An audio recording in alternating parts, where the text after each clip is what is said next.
Hi, I'm Jerry Koch-Gonzalez, and I would like to share with you an introduction to Sociocracy, also known as dynamic governance. So, Sociocracy, what does that word mean? Ocracy is governance, and socio means those who associate together. So, sociocracy means governance by those who associate together. Another name is dynamic governance, and by that we mean dynamic, changing, that it's not set in stone, that it can adapt to changing circumstances. So it's known by those two names. Dynamic governance is an effective participatory decision-making process. It's based on equivalence of power of all the participants, regardless of their position in the organization's managerial hierarchy. What sociocracy does is it redesigns the traditional organizational decision-making, transforms the ownership structure, and offers a vision of society based on power with. Why would you want to do dynamic governance? To improve decision-making and workflow, to give everyone a voice and influence, to support a triple bottom line approach, caring for the well-being of your clients or consumers, your workers or your investors, and the community and the environment in which you're operating. And perhaps most important of all, to serve as a model towards building a resilient, sustainable, and cooperative economy and society. When we think about governance, the first place to start with is to begin with the aim. What is the purpose or aim of the organization? Every organization and every unit of an organization has a particular aim, a specific expression of the organization's mission. The aim of any organization is to produce a particular product or a particular service. And therefore, the aim of any decision within the organization is to support the achievement of the organization's aim. What is the invitation that you are making to others to join or participate in your organization? For example, if it is an intentional community like Cohousing, is the aim to only have housing, or do you also intend to have associated businesses or an educational project?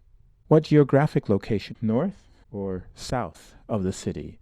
What level of affordability are you looking for? How will you deal with potentially controversial issues like the presence of firearms or, strangely enough, the presence of outdoor cats? What decisions you make about what kind of a community you're looking for will determine who is invited to the community and will determine how you make decisions, because you want to make decisions that support the aim of your community. Take a different example. Maybe you want to start a school. So again, the question of clarity of the aim. Do you want to start a school that is based upon a particular set of principles, like Montessori or Waldorf?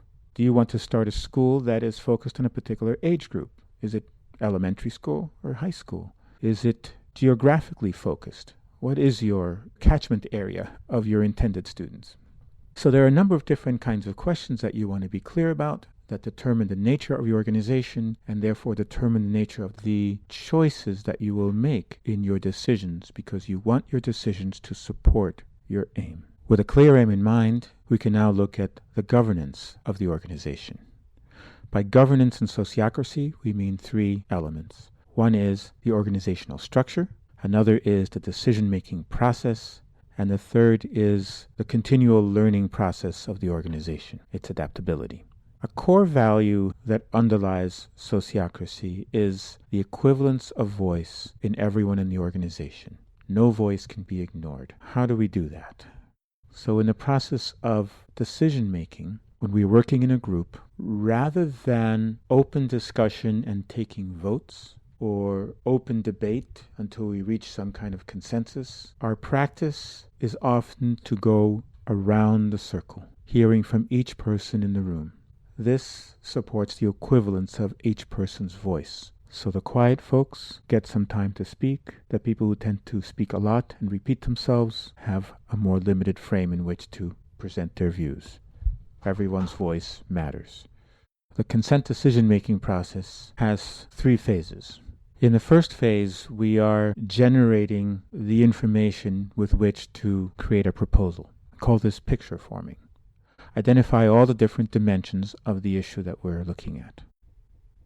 When we've got our complete list of the dimensions of the issue, then we enter the second phase, the proposal shaping. naming the different potential proposals or parts of the proposal until we've named pieces of proposal for all the dimensions that we were originally considering. Then we're ready to enter the third phase, the decision making, which begins with a presentation of the proposal, then a round, going around to each person and seeing if they've got clarifying questions to make sure that they all understand, doing another round of quick reactions to hear people's opinions, what they like, what they don't like, how they might amend it. Based upon those quick reactions, there may be some changes in the proposal made, and then you can enter the final round, the consent round, and ask if people have any objections to the proposal. If there are no objections, you announce the decision and celebrate. If there are objections, then the facilitator or an original proposer can amend the proposal. You can enter a free-form discussion to explore how to amend the proposal. You can do a round with the people in the group. Okay, we're stuck here. How might we solve this? Or you can delegate a rewrite to another group or any other creative method you think of. As we consider whether or not to consent or object to a proposal, we're looking at, again, the question of, does this proposal support the group in accomplishing the group's aims? Second question, does anyone in the circle have a reasoned and paramount objection to the proposal? A reason is necessary for an objection, because once you have a reason that you have stated out loud, then everyone in the circle can join in considering that reason. The whole circle can own to adapt the proposal and work with it. The third question, is this proposal within everyone's range of tolerance? So let's look at that question. What do we mean by range of tolerance? Let's take an example. I live in a co-housing community where we have an aim of serving a healthy meal to everyone in the community twice a week. I may have a personal preference for meals that are vegetarian, but if I want to have a meal that welcomes everyone, then I would accept meals that include meat in order for my neighbors who want to eat meals with meat to be present and eating with me. If I objected to meat meals, then a number of my neighbors would not come to the meal, and the aim of serving healthy meal for all would not be served. Let's take a look at another kind of decision-making. Selections for people serving particular roles, such as the leader of a group, or the facilitator, or the secretary, or any other role in the organization. There are a number of steps that we take in this process. First of all, we need to define what the job is and what the term, what's the term of office? How long will this person fill that role? And what are the qualifications for the office? There may be specific qualifications like financial knowledge if it's a treasurer's job, and there may be more general qualifications such as a capacity to listen, to synthesize, to express themselves clearly. So you build a list of what are all the qualifications you are looking for in a particular role. Having done that, we give each person in the circle a nomination form. The nomination form is very simple. It simply says, I, Jerry, nominate, fill in the blank. You can nominate yourself or anybody else in the circle. And you are nominating with those qualifications in mind. Who might be a good person in terms of those qualifications to fill this role? Having written down our nominations, we will now do a round, and each person will say who they nominated and why they nominated them. Once we have heard from everyone, we'll start a second round. We'll call that the change round. Having heard why people nominated who they nominated, has that changed my thinking in terms of who I'd like to nominate? So I have the opportunity to change initial nomination and be influenced by the thinking that has been shared by others. After everyone has either stayed with or made a different nomination in the change round, the facilitator will propose a candidate. They will state why they chose that candidate, what reasons they heard that has moved them to select this particular person. And then the selection process will conclude with a consent round. Do you have any objection to this person filling this role? You ask the candidate last, and if they accept, you've made a decision if there are no objections. If there are objections, again, like any proposal, you look for the potential amendments to the proposal. Are there any ways to turn the no, the objection, into a yes? Perhaps the objection was that someone seems too busy to do a particular role. Then the amendment might be looking for some support to take some of the business away from that person so that they can fill that role. Decisions about proposals and decisions about roles that people fill in an organization are the two basic kinds of decisions that we make in organizations. Whenever I present about dynamic governance and sociocracy, I get asked a question, what's the difference between consensus and consent? There's no easy answer to that. Many people disagree about what the difference is, if any. Both value everyone's voice. The question that gets asked may be different. In consensus, we often ask the question, do you agree? In consent, we ask, do you object? The meaning of that difference is a lower bar to decision making. With consent, we're not looking for the perfect decision. We're looking for a decision that is good enough for now, good enough to take us to the next step where we can learn from experience how we might amend the decision in the next go-round. There is no standard definition of what defines consensus as a process. Consent, on the other hand, in dynamic governance is a defined step-by-step process. It's easier for the group as a whole to participate in the consent decision-making process and requires less artistry, if you will, on the part of the facilitator to work the whole group together. Well, let's move on to talk about organizational structure. Basic frame of organizational structure in dynamic governance is the circle, the group of people who works together.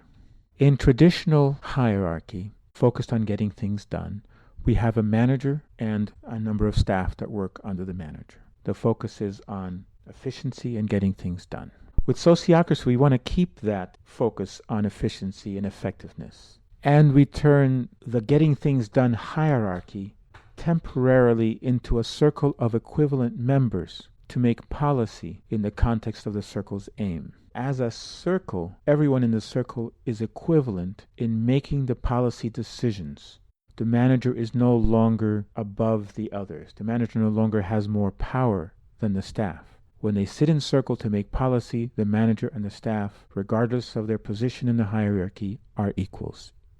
Take another example of this. The traditional organizational structure and different departments with managers and staff may have a board, a CEO. When we apply the circle structure to these, we take each department and make the staff and the manager as equals in policy making. Then we take each of the managers and a representative from each of the department units, and together they form the management team, or what we call the general circle. And then we take the leader of the general circle, the CEO or the executive director, and a delegate from the general circle who work with the board of directors, are full members of the board of directors, or what we call in dynamic governance, the top circle. Let's take a look a little bit more at the general circle or the management team. The management team is accountable for getting things done within the policies that are set by the general circle. So here you see the traditional management team structure, and we turn it into a circle of equivalent members of power, regardless of role. They make the decisions within their domain of responsibility as equals. The same applies to the top circle, or what most people call the board of directors. On the board of directors, we have the typical approach of having outside experts who contribute their expertise and knowledge to the organization. And we also have, as members of the board, the executive director or CEO and a delegate from the general circle or management team. The CEO and the delegate are equal members on the board of directors with the outside experts. So there's not a separation between the board and the staff of the organization. They are linked together, and on the board they work by consent, so everyone's voice matters. So let's understand this particular piece a little bit more, what we call the double link.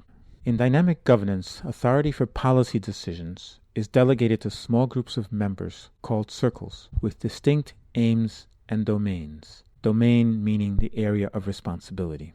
Each circle is connected to the next higher circle by two people, an operational leader selected by the higher circle and a delegate selected by the lower circle. Both are full members of both the lower circle and the higher circle. The result is to link the circles for flow of information and feedback, bottom up as well as top down. Functional circles may have subcircles. The number of circles and levels depends on the size and the complexity of the organization. Let's take a look at the organizational structure of the Pioneer Valley Cohousing community where I live. The Pioneer Valley Cohousing community has 4 main functional circles. The Common House Circle, that pays attention to all the functions and use of our common building, the Common House. The Buildings and Grounds Circle, that has the responsibility for the roofs and the siding and the roads and the infrastructure of the community. The Land Circle, which has the responsibility for the gardens, the landscaping, and the use of the land in general. And the Community Life Circle, that deals with all the things that have to do with the people: membership, finances, conflict resolution, and play. The leaders and delegates of these 4 circles comprise the 8 members of the General Circle. The General Circle keeps track of what's going on in the whole community, assigns issues to the circles, and plans the whole community meetings. Each functional circle may have subcircles. For example, the Community Life Circle has a number of subcircles. Here's another organizational design, this one for nonprofits. A nonprofit will have a number of different departments, the functional circles that you see in this diagram, and a management team, the General Circle, and they'll have a board of directors, the top circle, with outside experts. A nonprofit may also have a general membership, so there may be a general members circle, and they would also have representation on the board of directors. And the nonprofit may have a number of funders. Instead of the funders being separate or having a particular power over the organization, the funders may have their own circle and also have representation at the top circle. In this context, the funders do not control the organization. They simply have another voice, another equal voice, making decisions by consent in the top circle. Similarly, if this was a for-profit organization, the investors in a for-profit organization would have representation in the board of directors, but they would not have controlling interest in the organization. The board of directors would make decisions by consent, with the investors present as 1 or 2 equal members of the board of directors. In a sociocratic organization that is a for-profit, the organization essentially owns itself rather than being owned and controlled by the investors. Let's take a look at the third element of dynamic governance: continual adaptation and feedback loops. When we think of getting work done, there is usually a plan and then the doing, the linear structure. In Sociocracy, we look at the circular dynamic process. We make a plan, the leading process, we do it, we carry out that plan, and then we measure how effective our doing was in meeting our original intent, the aim that we had. A linear structure gets things done, and at a cost if that's all you've got. A circular structure gets projects done better because feedback is embraced and not ignored. Feedback for people serving particular roles for the organization. When we have selected someone for a role in the organization, then they go out and carry out their role. After a certain period of time, we review their role, how they've performed in that role, and suggest improvement. And that's the circular process. We select, they carry out the role, we evaluate how they've carried out the role, and either select a new person or suggest improvement for the person who continues in that role. Feedback around policies that we make. When we consent to a proposal, we then turn around and execute that proposal. We carry out that policy. Built into the proposal would be a way to measure: how do we know if this policy is supporting our achievement of the aim of the organization? Again, after a certain period of time, we evaluate the policy and seek to understand how well it's effective at meeting the aim and make amendments to that policy, consent to a new amended policy, and again, carry out that policy, and the cycle continues. In any organization, when an issue arises, it comes to a particular circle. That circle may make a decision if it's fairly simple, or it may seek help in getting to that decision, seeking input or seeking research, seeking feedback from the stakeholders in the organization. A work circle may seek input from a higher circle, like the general circle, or it may seek input from one of its subcircles. The circle may seek input from a specially appointed helping circle, an ad hoc group that will do some research and gather some input to inform the decision. The circle may ask the entire organization or the community in a survey or by individual interviews or a group meeting to give it more feedback, either in the process of generating the proposal or after having come up with a proposal to see how effective that proposal is for the larger organization. The usefulness here is that the policies of organization are never set in stone. They always have a term, a period of time after which the policy will be reviewed and it can be amended so that the organization is continually learning and adapting to changes in its environment, changes to the understanding of how effective the work is at accomplishing the organization's aims. So, in summary, dynamic governance. We come together to get things done. We're organized as circles, people who work together as a unit of the organization, and the organization as a whole consists of a set of interlinked circles. We make decisions based on reasoning and no objections. As Gerard Endenberg, the founder of Sociocracy, says, giving consent to a proposal means being willing and able to cooperate in carrying out that proposal. And we experiment and adjust based upon experience. We use the circular process of plan, do, measure. So what can we expect as the results of implementing dynamic governance in your organization? Here's what we have been experiencing: an improvement in the organizational structure and the internal communications within the organization as all the units of the organization are linked together. There is broader participation throughout the organization. People at different levels are more active in setting the policies and the directions of the organization, which leads to the emergence of new leadership. People who you might not have expected to are rising up and taking on roles and demonstrating what they can do. The increased participation leads to a greater sense of trust among many members of the organization. And the decision-making processes, both about policy and about operations, are improved. They're more effective. And it also leads to a greater increase in the accountability of each individual in the roles that they play within the organization. All of which adds to a greater sense of belonging to and a sense of ownership of the organization, and a greater sense of one's individual contribution to the whole. Now that you have had an introduction to dynamic governance, you may be wondering, who is doing dynamic governance? There are organizations throughout the world who have implemented dynamic governance, and here are some examples from the United States. The Living Well residential care centers in Vermont, where the staff and the nurses and the residents and the families of the residents are all involved in the decision-making process of the organization. Pulse, which is a national network of university-based life sciences educators.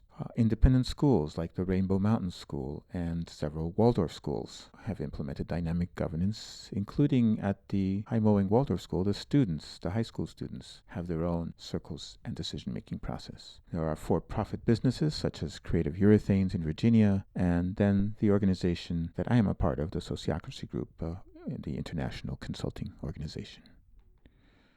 A number of different intentional communities have also adopted dynamic governance, such as the Pioneer Valley Cohousing community, which adopted dynamic governance in 2012. This is the community in which I live. Columbia Eco Village in Oregon also has been operating with dynamic governance since about 2012. And in 2015, Windsong Cohousing in British Columbia, Canada, adopted dynamic governance. There are other communities around the world that are also operating with dynamic governance. What are your next steps? Read We the People, Consenting to a Deeper Democracy. This book is available online from sociocracy.info and .amazon. You can visit the Sociocracy Consulting Group's website, sociocracyconsulting.com, and read articles, sign up for our mailing list, and sign up for workshops. We have workshops both in person and ones that you can take online. And you can give me a call or send me an email. I am Jerry Koch-Gonzalez, and I would be happy to help you learn more about sociocracy and to explore implementing dynamic governance in your organization.